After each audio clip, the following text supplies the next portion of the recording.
Bonjour à tous, j'espère que vous allez bien. On se retrouve pour le brief du vendredi 13 janvier 2023, dernier brief de cette semaine.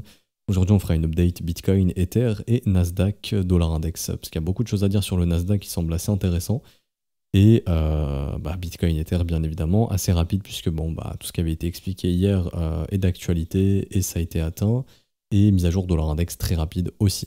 Alors du coup, le Bitcoin qui a poussé post-CPI, donc d'abord les chiffres de l'inflation, 6,5%, c'est tombé comme attendu, au niveau du core CPI aussi, les chiffres attendus sont tombés. Donc on attendait 6,5 au niveau du CPI, c'est tombé en 6,5 et on est aussi tombé sur du 5,7 au niveau du core CPI, donc tous les chiffres sont attendus étaient bons. Pas de surprise, donc une Fed qui va peut-être pouvoir ralentir encore la hausse des taux, peut-être passer sur du 0,25 au prochain meeting en février. Et ça serait peut-être la dernière hausse des taux ou peut-être l'avant-dernière, donc on est sur un plateau au niveau des taux. Il faut savoir que le Bitcoin a bottom en 2019 lorsque on était aussi sur un plateau au niveau des taux, donc on était aussi en période de QT. Ça veut dire qu'au lieu de ajouter de la liquidité, on va en retirer. Et que pour faire simple, le bottom du Bitcoin c'était en début 2019, premier trimestre 2019. Donc c'était... Alors c'était ici. C'est-à-dire que le Bitcoin, il a bottom en décembre 2018, il est parti en avril 2019, et c'était justement pendant la phase où on a trouvé le top de la hausse des taux, ici. Donc on a trouvé le top en décembre, on a gardé des taux assez hauts jusqu'en juin 2019. Actuellement, on est à 4,50. Prochain mythique, je pense que ça pourrait être la dernière hausse ou l'avant-dernière. Donc soit du 4,75 ou du 5%. Et après, du coup, on aurait le plateau trouvé, la courbe des taux pourrait ressembler à ça. Jusqu'à 2024, c'est l'objectif de la Fed, donc on n'est pas aux 2%, la Fed qui gardera des taux assez hauts. Donc de grandes chances que l'histoire puisse se répéter. Graphiquement, le Bitcoin commence à être sympa. On en reparlera tout à l'heure, mais ça commence à être vraiment cool. Et puis macroéconomiquement, on est en période de QT comme en 2019, et puis on a une hausse des taux qui est bientôt terminée, donc comme maintenant en 2023. Donc l'histoire peut se répéter. L'histoire peut se répéter, ça commence à s'améliorer un petit peu macroéconomiquement, même si une récession peut être attendue d'ici 2024. Donc on n'oublie pas, il y aura des secousses très probables en 2024 où une récession sera pricée. Mais ça n'empêche pas qu'on peut retracer en 2023. Donc pour revenir techniquement, je reviens ici.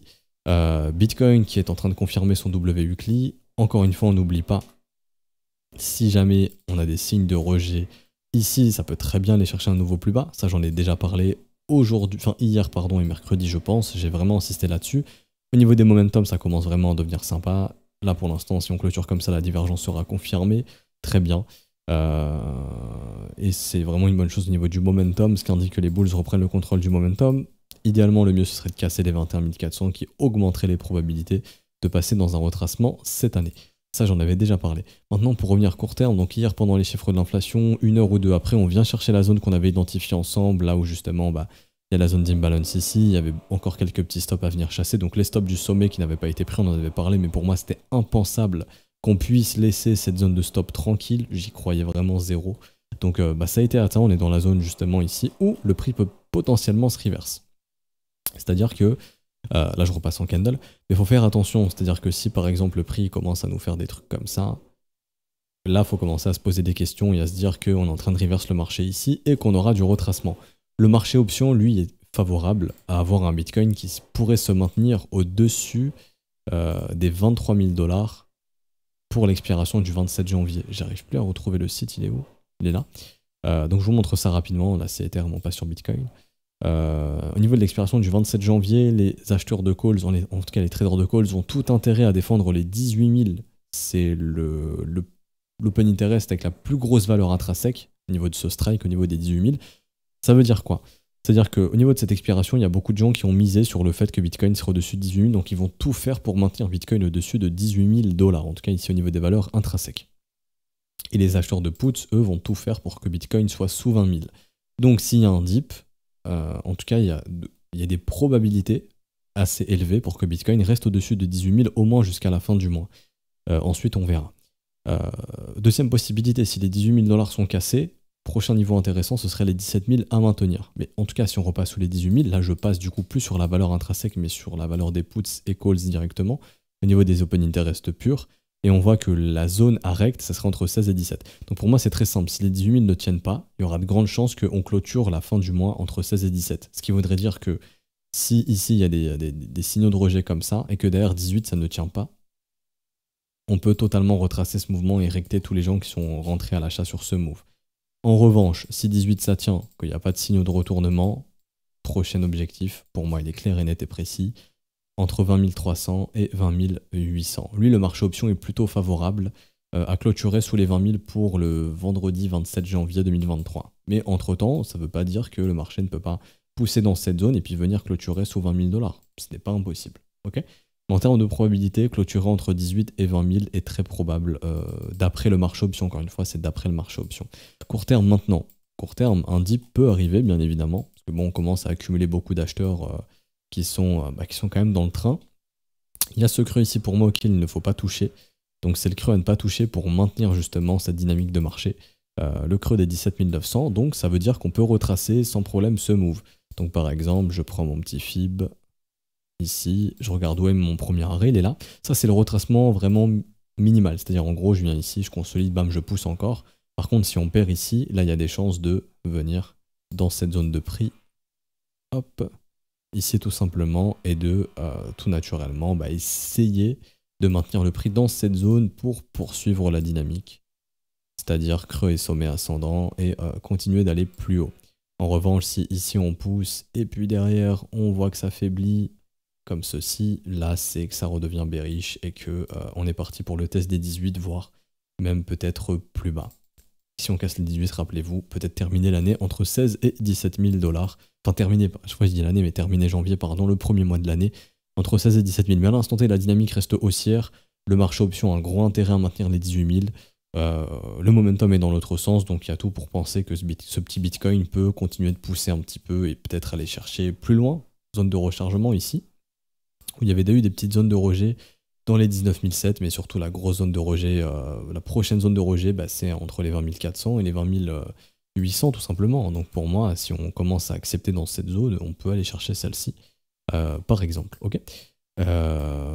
Et tout le reste, j'ai déjà expliqué tout cette semaine, donc si vous n'avez pas vu les briefs de cette semaine, vraiment, allez les checker, ils sont quand même assez importants. Et pour Ethereum, du coup, Ether, il est un petit peu en avance, on en avait parlé. Donc lui, il est déjà venu, enfin en gros, il avait déjà breaké ici, il n'y a pas de problème. Il est en train de pousser un petit peu. Le retour de volatilité de Bitcoin fait que ETH BTC baisse légèrement, donc ETH se calme un petit peu contre Bitcoin. C'est une chose à noter. Mais surtout, ce qui est intéressant, c'est que la prochaine zone de stop sur Ether, elle est plutôt au-dessus des 1469 $. Donc Ether, je vois vraiment... Enfin, il pourrait s'arrêter ici si l'objectif c'était juste de venir bouffer ses stops. Mais là, techniquement, un peu comme Bitcoin, le creux important pour moi, il est là. C'est-à-dire que tant qu'on perd pas ce creux, je vois pas trop de problème sur Ethereum. Ça pourrait retracer un petit peu dans cette zone de prix. Hop, pour pousser un petit peu. Là, je vais juste retirer ça. Hop, voilà, on pourrait revenir ici dans les 1380 pour trouver notre dip aujourd'hui si on décide de poursuivre. Ça correspondrait aussi à la petite zone de rechargement court terme depuis le creux précédent. Comme ça a été fait ici, hein. On prend le creux précédent. Hop, zone de rechargement 61,8, bam, on repart. Dans une dynamique haussière, très généralement, cette zone qui est atteinte. Ok. Du coup, prochain objectif pour moi, c'est au-dessus de cette zone des 1470. Et du coup, la grosse zone de rejet, c'est entre 1540 et 1610 $. Donc pour moi, c'est une zone très attractive pour Ethereum où Ethereum pourrait vraiment commencer à se calmer. Et au niveau du marché option, c'est aussi cette zone qui est intéressante, je m'explique. Même lecture qu'on vient de faire sur Bitcoin et Ether, mais pour faire très simple, vous avez ici, au niveau des puts and calls, valeur intrinsèque, les acheteurs de calls qui vont tout faire pour défendre 1002, 1003, 1004. Donc la première zone à défendre, c'est 1400, vu qu'on est légèrement au-dessus de 1400. Et pour les acheteurs de puts, c'est les 1006. Donc c'est ce qui fait que l'objectif de pump jusque fin janvier, ce serait 1600. On peut les dépasser, mais on devrait clôturer un peu sous 1006. Donc au final, avoir connu justement le rejet dans cette zone de prix. Encore une fois, ici, ce n'est que pure spéculation et lecture du marché option, mais on essaie de se projeter un petit peu. Essayer de maintenir les 1400, donc avoir un Ether qui clôture entre 1004 et 1006 pour la fin du mois, donc des dips très peu profonds. Par contre, ça commence à dip assez profondément. Si on perd les 1400, derrière ça augmente les chances de revenir en max pain price à 1300, et je dirais même ici vraiment une zone de rect intéressante, ce serait au-dessus des 1003 mais sous les au-dessus des 1300, enfin non, en réalité, ce serait même idéalement au-dessus des 1350, donc entre 1350 et 1400 $. Donc c'est simple, si 1400 ne tient pas, je vois perso que, bon allez, on va prendre la grosse zone, qu'il y aurait des avantages, enfin il y aurait des intérêts à clôturer entre 1300 et 1400, ok? Mais si 1400 ça tient, on se donne rendez-vous pour clôturer justement entre 1400 et 1600 et donc avoir un Ethereum qui aura poussé dans la zone que je vous ai montré ici et qui aura été rejeté, ou en tout cas qui consolidera dedans, mais qui ne devrait pas trop s'installer, en tout cas au-dessus du sommet précédent, les 1680. Si jamais on défonce tout, 1680, etc., à ce moment-là, c'est que la lecture du marché option est erronée, entre guillemets, et à ce moment-là, il faut aller chercher les gros calls qui ont été achetés, et on voit qu'il y a des gros calls achetés jusqu'à 2000. Ça serait un objectif que le marché pourrait essayer de venir chercher. Mais là, honnêtement, on commence à un petit peu trop se projeter.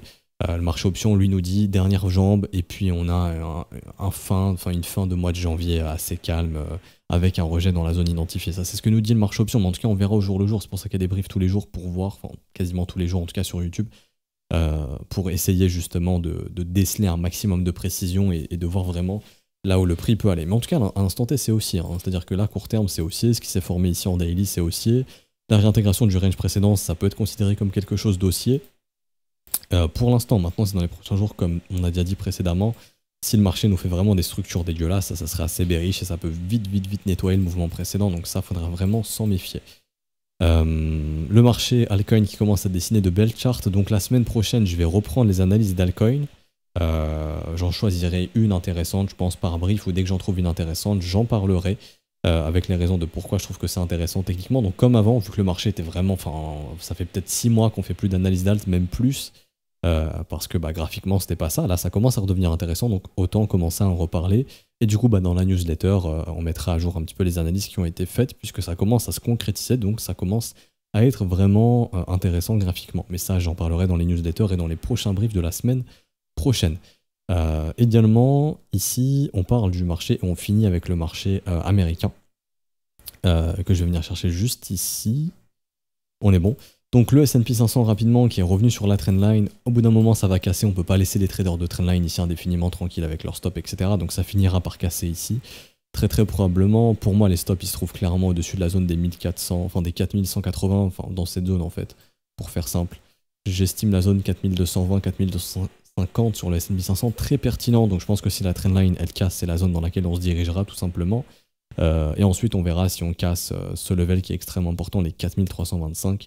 Si c'est le cas, ça augmente drastiquement les chances d'avoir un S&P 500 qui devrait bien rallye au cours de cette année 2023, en tout cas prendre par surprise beaucoup de gens qui pourraient être baissiers. Rapidement, je vous montre, mais en termes de sentiment, pourquoi les indices européens poussent, etc. Parce que les gens sont très bearish dessus. Il faut savoir qu'il y a 20% de gens qui sont longs sur le CAC 40 et 80% de gens qui sont short sur la data de DailyFX. Sur l'indice américain, 12% de gens qui sont haussiers, donc c'est pour ça que l'indice américain en fait il a déjà fait un sommet, t'as 8 personnes, 9 personnes sur 10 qui sont en short, donc l'intérêt se trouve au nord. Le DAX aussi, indice allemand, qui est très shorté. Ici, je sais plus si c'est le Dow Jones ou le Nasdaq sur DailyFX, l'un des deux très short également, donc indice américain. Et puis le S&P 500 qui est mitigé, mais qui est aussi un peu plus shorté que acheté. Donc franchement, vachement intéressant. Et un or qui est shorté de plus en plus sur le rallye. Donc aussi positif pour l'or possiblement. Au niveau justement des paires FX, donc Forex, Euro-USD, les gens sont short dessus. C'est pour ça que l'Euro-USD continue de monter. Et GBP-USD, les gens sont aussi majoritairement short dessus. Mais bon, les gens sont bearish sur Euro-USD, donc c'est pour ça qu'on a un dollar index qui tombe et un Euro-USD qui monte, hein, tout naturellement. Donc dans la tête des gens actuellement, c'est le dollar va remonter, donc faut être baissier sur Euro-USD. Et du coup, si le dollar remonte, les indices vont tomber, c'est pour ça que les gens sont très exposés. Pourquoi les gens sont très exposés short? Parce qu'ils s'attendent à une récession. Mais il faut savoir qu'actuellement, le marché, justement, il est en train d'aller contre ces gens-là et il est en train de pricer le fait qu'on est en train de trouver un top au niveau des taux et que la récession sera pricée probablement l'année prochaine. Donc les gens sont beaucoup trop en avance. Donc la smart money va probablement récupérer tous les shorters beaucoup plus haut pour pouvoir, elle, shorter à son tour au bon moment quand la récession arrivera pour pricer justement cette fameuse récession. Donc attention, oui, macroéconomiquement, la récession est quasiment inévitable. Au niveau de la courbe des taux, c'est montré. Donc il y aura probablement une récession l'année prochaine. Maintenant, graphiquement, là, on est en train de pricer le fait que 2023 s'améliore, l'inflation s'améliore, etc., etc. La hausse des taux est bientôt terminée. Donc faut être pas trop en avance sur son temps. Et je pense que les gens sont beaucoup trop en avance sur leur temps. Enfin bref. Du coup, le S&P aura de grandes chances, je pense, de breaker cette trendline, d'aller chercher un peu plus haut, donc dans les 4200 points, si jamais ça break. Hein. Si ça break pas, bon, ça sera encore un énième rejet. Faut faire attention dans cette zone, ça peut très bien être rejeté. Le dollar index qui continue de pousser plus bas.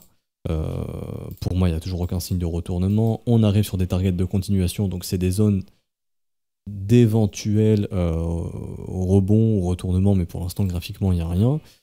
Également, je vais prendre le précédent range qu'on avait eu, enfin en tout cas le précédent rebond pour justement pricer les objectifs. Hop, donc on va commencer à arriver dedans quand on sera entre 101 points, 101,2 points et 100 points,2. Pour moi, toujours, hein, l'objectif qui semble être atteint, c'est d'aller chasser le creux mensuel ici, sous les 101 points, et d'aller combler l'imbalance qui va jusqu'au 99,3 points. Gros chiffre rond psychologique, les 100 points, donc possiblement beaucoup de gens qui deviendront bearish lorsque le dollar index, si le dollar index va sous les 100 points, je pense qu'il y a beaucoup de gens qui vont commencer à être bearish. Et c'est ce qui fait justement qu'une fois qu'on aura comblé cette imbalance, peut-être qu'on aura des retracements sur le dollar index. Peut-être, ok, mais ça semble être toujours l'objectif, on en a parlé très longtemps de cette zone, on va commencer à y rentrer dedans, donc il faudra surveiller comment se comporte le dollar index. Pour l'instant, le dollar index continue de tomber, je crois que les taux aussi. Où est-ce qu'ils sont ces fameux taux? Ils font partie du graphe, je comprends pas pourquoi, ils veulent pas charger ce matin. Bon, ils chargent pas, on va aller les chercher nous-mêmes. Et des taux à 30 ans qui continuent de descendre, donc des taux qui baissent et un dollar qui baisse, bah, c'est favorable à une montée du dollar index, enfin pardon, à une montée des assets à risque et de l'or. Ok. Et je voulais vous parler du Nasdaq aujourd'hui vraiment, qui a une charte qui peut commencer à être sympa. Bon, le gold, on en avait parlé, hein, ce sera probablement l'année du gold. Vu la force qu'il a eu ici pour moi, la force qui a été montrée dans les 1620, donc il y a des probas pour qu'on puisse avoir un nouvel ATH cette année sur l'or, parce qu'à long terme il est toujours très haussier. Donc pour moi, objectif nouvel ATH de l'or cette année. J'en avais parlé il y a peut-être 2-3 semaines maintenant, peut-être le mois dernier, ou il y a 2 semaines, je sais plus, enfin ça va tellement vite. Et du coup, oui, le Nasdaq. Alors le Nasdaq, on va aller sur le Nasdaq, je sais pas quel ticker je vais prendre, on va bien voir pour finir ce brief. On va venir ici. Alors le Nasdaq, qui a retracé depuis son bottom de 2002 le premier arrêt, donc la zone 38,2 ici. Il faut savoir que ce premier arrêt vous indique quand un marché est haussier ou quand il est en train de passer dans une phase de range et qu'il peut retracer beaucoup plus. Je m'explique. Vous prenez par exemple le Bitcoin, on prend le cycle de 2017, ok? Et je vous prends le BTC, et ça c'est un rappel très important et vous devez vraiment surveiller ce niveau des 38,2. Je vous prends le Bitcoin sur son cycle de 2017. Vous allez très vite voir où je vais en venir. On va baisser ici. Je prends son bottom. Je prends son top, on vient ici, ok. Nous avons ici un dip, ok, c'était là le premier breakout, on est revenu tester ici, simplement la ligne de coup du breakout, ça tient, ok, confirmation qu'on est bien dans un marché haussier derrière. Et là, à ce moment-là, on peut se baser sur les 38,2.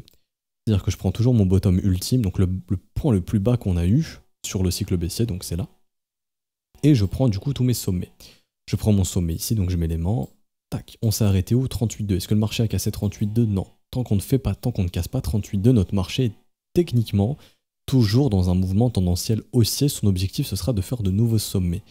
J'ai un nouveau sommet, je viens placer mon FIB. Où est-ce qu'on s'arrête? 38,2. Ça ne casse pas. Objectif, toujours faire un nouveau sommet.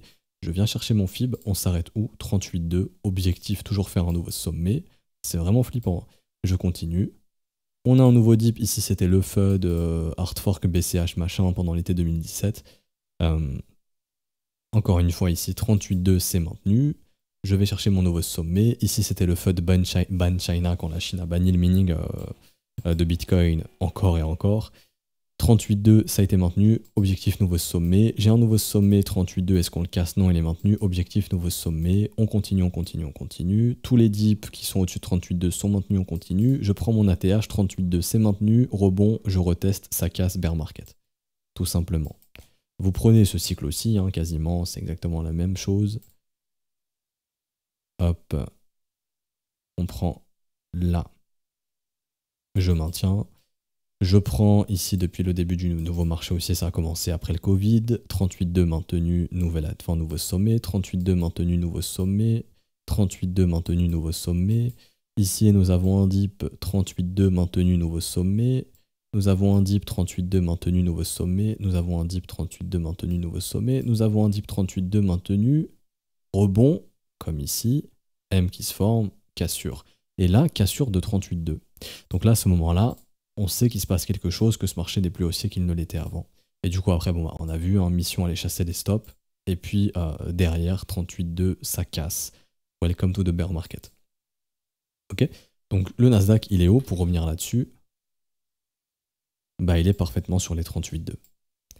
Excellent niveau pour poser un bottom. Et quelle structure est en train de se former sur ce 38.2? Un W bottom. Un W weekly. Pourrait indiquer seulement si, déjà si ce W se forme, donc si on clôture au-dessus des 12 166 points sur le Nasdaq en weekly, c'est très positif, belle structure, sachant qu'on en a déjà eu un ici, donc si on en a un deuxième, c'est très bien. Au niveau du 38.2, c'est pas n'importe quel niveau, on vient de le voir juste avant, c'est vraiment très précis et très puissant comme niveau. Ce qui s'appelle le premier arrêt, donc c'est pour estimer si un marché est toujours en tendance ou non. Et deuxièmement, le W weekly serait un excellent signal. Idéalement, il faudrait casser ce sommet précédent, ok, ici, parce que le marché a toujours des possibilités, il faut faire attention, de se retourner ici. Et si on fait ça, on viendra avaler le W, on cassera le premier arrêt, et continuation baissière. Mais là, à l'instant T, si on casse et que ça tient, le Nasdaq sera dans un vrai retracement. Et donc, objectif de retracement, 2 scénarios possibles. 38.2, c'est donc le fameux retest bearish, merci, parce que ça marche dans les deux sens. Tant que 38.2 est maintenu, on reste baissier. Je tiens aussi à l'expliquer. Sur le mouvement ici, ok. Donc là, ici, bon, il y a un rebond, zone de rechargement de short, ça casse. Et puis là, il y a un rebond aussi. 38.2, on ne le casse pas, il y a juste une consolidation autour, rejet. Et là, pour l'instant, 38.2, ce n'est pas cassé non plus. Donc on pourrait rejeter ici, c'est-à-dire en gros, je te fais ton W, et hop, je vais casser les plus bas. Et je continue cette dynamique baissière. Hein. En revanche, si 38.2 ça cède et qu'on casse les 13 700 points, une année très haussière qui pourrait être attendue sur le Nasdaq, donc un dollar toujours faible, n'oubliez pas. JP Morgan, on dit vendez sur ce rebond, donc quand on était ici, c'est bizarre quand même que JP Morgan donne... D'ailleurs, JP Morgan, il y a 3 jours, a dit que le Bitcoin était... Enfin, le CEO Jamie Dimon, le CEO de JP Morgan, a encore dit que Bitcoin était un Ponzi, que c'était inintéressant. Bizarrement, à chaque fois qu'il dit ça, c'est sur les bottoms. La banque JP Morgan a dit oui, non, le Nasdaq, faudrait bien... Enfin, en gros, faudrait vendre le rebond qu'on a eu récemment. Bizarre. Et Goldman Sachs qui dit le dollar index sera haussier pour 2023. Et je vous laisse comparer la gueule des charts quand même. Il n'y a pas photo. Ça, c'est la gueule du dollar index. Bon, il y a peu de chances qu'il soit haussier pour 2023. Ça, c'est la gueule du Nasdaq qui a plus de chances, pour moi, à mon humble avis, d'être haussier en 2023 que le dollar index. Enfin bref. Et du coup, il y aurait objectif zone de rechargement de short courant cette année 2023 qui correspond à la zone des 14 300 points, 15 400 points. Si on va dans ces zones, c'est que le Bitcoin a aussi performé vu que c'est un asset à risque. Et par contre, maintenant, le dilemme, c'est est-ce qu'on est dans l'éclatement d'une bulle, c'est-à-dire qu'on serait dans le retour à la normale, puis récession et gros éclatement de cette grosse bulle, de ce gros mouvement parabolique qu'on a eu, et après, comme en 2000, on aurait en gros de la grosse consolidation pendant des années pour retrouver un marché haussier dans les prochaines années, ou alors est-ce que c'est le dip, merci, on a dip, mais ça reste bullish, et donc, allons chercher de nouveau plus haut et poursuivre cette tendance. Ce sera ça le dilemme. Est-ce que la récession de 2024 pourra entraîner, ou de 2023, je ne sais pas si ça arrivera cette année, peut-être 3e ou 4e trimestre 2023, donc après le milieu de l'année, après l'été en gros, est-ce que ça serait assez puissant pour former ce genre de structure et du coup rentrer dans une après comme l'éclatement de la bulle en 2000, ou est-ce que c'était un dip style crise 2008 avant du coup un nouveau marché haussier par la suite. Mais en tout cas, là, ce qui est en train de se dessiner augmente les probabilités qu'on ait un rebond cette année, là où les gens sont, on l'a vu, hein, sont short ici sur le Nasdaq à 68%. Les gens sont en train de shorter le support, majoritairement, ce qui pourrait augmenter les probabilités justement d'avoir ce fameux rebond qui pourra entraîner les assets à risque un peu plus haut. En tout cas, le dollar index reste baissier et pour l'instant, les indices montrent des petits signes de force. Et quand on regarde les indices européens, CAC 40, c'est en train de vouloir faire de l'ATH, on a bouffé toutes les zones de stop et pour l'instant, il n'y a pas de rejet. Le DAX, même chose, même histoire, on est en train de bouffer toutes les zones de stop. Et l'indice américain, qui est sur un l'indice UK, qui est déjà sur un nouvel ATH. Donc les indices qui sont plutôt haussiers, que ce soit en Europe, au UK et aux US, et on a un dollar index qui est faible, et on a un euro USD qui est fort, etc., etc. Un gold qui est fort, un bitcoin qui redevient fort, un ethereum qui redevient fort. Donc le vent semble tourner ici honnêtement pour cette année 2023. Au moins peut-être s'il y a les confirmations jusque mai-juin 2023, ça me paraît pas impossible. Enfin bref, donc faut regarder ce que nous disent les graphiques, et les graphiques nous disent que Nasdaq peut être intéressant, le dollar index qui ne montre toujours pas de signe de retournement, et des taux qui peuvent avoir trouvé un plateau, donc ce qui pourrait favoriser un scénario à la 2019. Ce qui serait pas impossible. En 2019, pareil, hein. Quand les taux ont atteint leur plateau, on était sur les bottoms sur le Nasdaq ici. Décembre 2018, après on a eu de beaux rallyes qui se sont mis en place. Là actuellement, pareil, la hausse des taux est bientôt terminée. Donc on est en train, l'histoire se répète peut-être, de reformer notre bottom quand les taux seront au plus haut. Parce que la hausse des taux sera finie en fait, tout simplement. Ok. Du coup, on s'arrête ici pour aujourd'hui. J'espère que ça vous aura plu. Bon, c'était une update un petit peu particulière. N'hésitez pas à nous rejoindre sur Discord. Je vous mets le lien en description en commentaire. Aussi, à laisser un petit pouce bleu. Vraiment, ça récompense le travail qui est fourni. On n'y pense pas vraiment, mais vraiment, n'hésitez pas à mettre un pouce bleu. Ça récompense vraiment le travail. Et c'est gratuit, donc n'hésitez pas. Si vous souhaitez rejoindre l'école, vous avez les liens en description. Enfin, vous avez les liens sur le Discord, tout simplement. Enfin, les explications, pardon. Donc, tout ce qui est paiement BNB, Ethereum, USDT, USDC, BUSD. Vous avez aussi simplement les explications, donc tout expliqué, il suffit juste d'envoyer le TXID au prof. Une fois que c'est vérifié, on vous met votre rôle élève, ça va très vite. Si un prof ne répond pas, n'hésitez pas à envoyer un autre prof, hein, vraiment envoyez aux 3 profs, on est 3, on est généralement connectés. Envoyez aux 3 professeurs, vous nous trouvez dans le Discord directement, comme ça le premier qui le voit, le valide, ça va très vite et c'est pas considéré comme du spam, vous inquiétez pas. Également, n'hésitez pas à rejoindre la newsletter, vous aurez la prochaine vidéo courant fin janvier je pense. Et à nous suivre sur Twitter. Là, je suis de plus en plus actif, je le répète, donc vraiment, n'hésitez pas. Et il y aura du nouveau qui arrivera sur Twitter. Vous en saurez plus la semaine prochaine. Du coup, bon week-end à tous, à la semaine prochaine, à lundi. Ciao, ciao.